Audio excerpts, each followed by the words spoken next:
नमस्कार. तर आज आपण झटपट ताकाचा मसाला कसा बनवायचा हे पाहूयात. कधी पुदिना अवेलेबल असतो नसतो घरामध्ये, तर हा मसाला नक्की करून पहा. तर मी या चमच्याने 1 चमचा धने घेत आहे.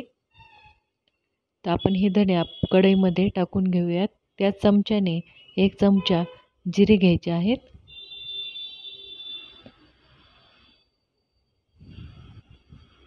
अर्धा चमचा ओवा घ्यायचा आहे. 15 ते 20 मिरी घ्यायची आहेत. व आता हे मंद गॅसवर व्यवस्थित भाजून घ्यायचं आहे. तर सतत हलवत मंद गॅसवर आपण हे व्यवस्थित भाजून घेऊयात. अगदी 5 मिनिटात आपले झटपट ताक बनून तयार होते हा मसाला घातल्यानंतर. तर एकदा नक्की करून पहा. आता यामध्ये आपल्याला पुदिना टाकायचा आहे. फ्रेश पुदिना स्वच्छ धुवून घ्यायचा आहे. पुदिना तुमच्या आवडीनुसार कमी जास्त केला तरी चालेल, काहीच हरकत नाही.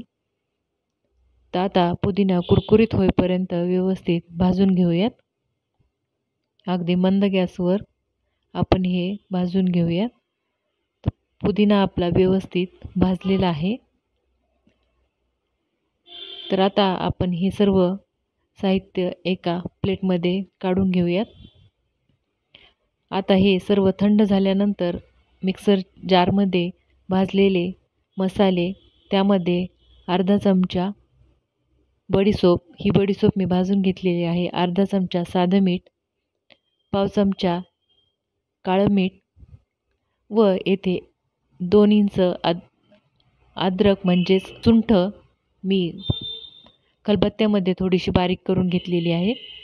आता हे सर्व आपण मिक्सरमध्ये बारीक करून घेऊयात. तर आपला इथे झटपट ताकाचा मसाला तयार आहे. तर तुम्हाला ही झटपट ताकाची मसाल्याची रेसिपी कशी वाटली मला कमेंट करून नक्की सांगा. परत भेटूया अशा झटपट व सोप्या रेसिपीमध्ये. तोपर्यंत धन्यवाद.